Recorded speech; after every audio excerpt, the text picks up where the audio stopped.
Matthew 21:33-35. Now listen to another story. A certain landowner planted a vineyard, built a wall around it, dug a pit for pressing out the grape juice, and built a lookout tower.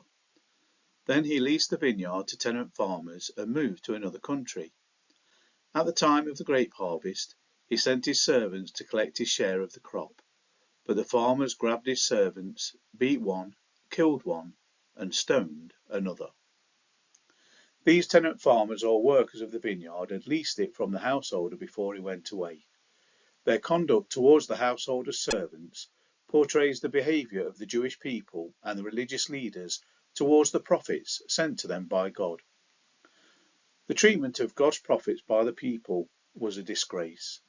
Today, Christians make up the largest group of believers being murdered and persecuted around the world because of their faith, and the situation is believed to be getting worse. Oppression or persecution of Christians by state and non-state were found in 75% of the 24 countries surveyed, according to the latest report by Aid to the Church in Need, otherwise known as ACN. It's a report on Christians oppressed for their faith and is published from 2020 to 2022. It includes information from local sources as well as providing first-hand testimony and compiling incidents for countries of key concern. The report highlighted some regions where the persecution of Christians is grave. It reports human rights violations in 24 nations where Christian persecution is of particular concern, and that the condition for Christians has got worse, or slightly worse, in 18 of them within the past 2 years, compared to 2017 through to 2019. Prophets were beaten and killed long before Christ even arrived on earth. They spoke out against those engaging in behaviour contrary to God's law, telling them to turn from it and back to God. And in the original cancel culture, they tried to stop the prophets speaking by beating them up and even killing them. Those who follow Jesus Christ today do so at great risk from today's cancel culture and the various movements that promote immoral, ungodly and anti-Christian propaganda. Governments are being compelled to allow perverts to practice their perversions amongst claims that it is against their human rights not to live as their passions and desires dictate. Now, before you take exception to the use of the words pervert and perversions, let me ask if that is because you think nothing is so perverse it should not be spoken of. Where do you draw the line? At what point do you say a thing is acceptable or not? Or behaviour can be according to how anyone feels at the time? How do you decide? What is the criteria? Or do you truly believe any behaviour is acceptable in our modern, forward-thinking world?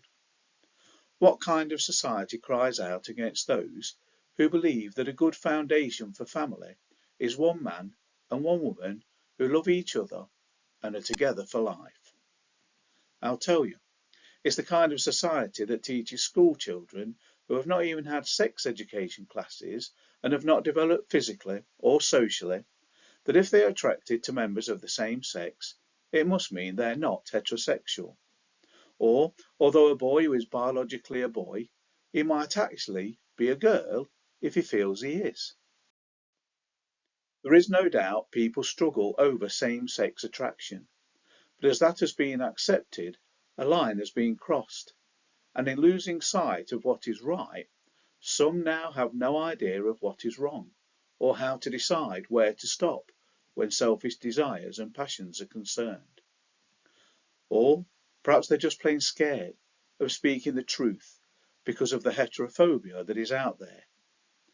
In Matthew chapter 19, Jesus stated what marriage is. Anything that does not follow that definition is not marriage. Haven't you read the scriptures? Jesus replied. They record that from the beginning God made them male and female. And he said this explains why a man leaves his father and mother and is joined to his wife, and the two are united into one, since they are no longer two. but one. Let no one split apart what God has joined together. Jesus has said what marriage is. He does not need to list all the different ideas people come up with that perverts that truth and say if they are allowed or not. Anything that is not according to the definition given is sin. Otherwise, where do you draw the line? How do you decide? I wonder what the kind of society we have today that teaches children that perversions of the truth are acceptable. I wonder what those people would do if Jesus himself appeared on the scene.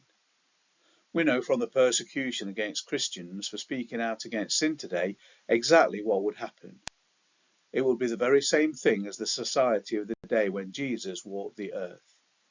They would put him to death, and Jesus would allow it for the sake of those he came to save.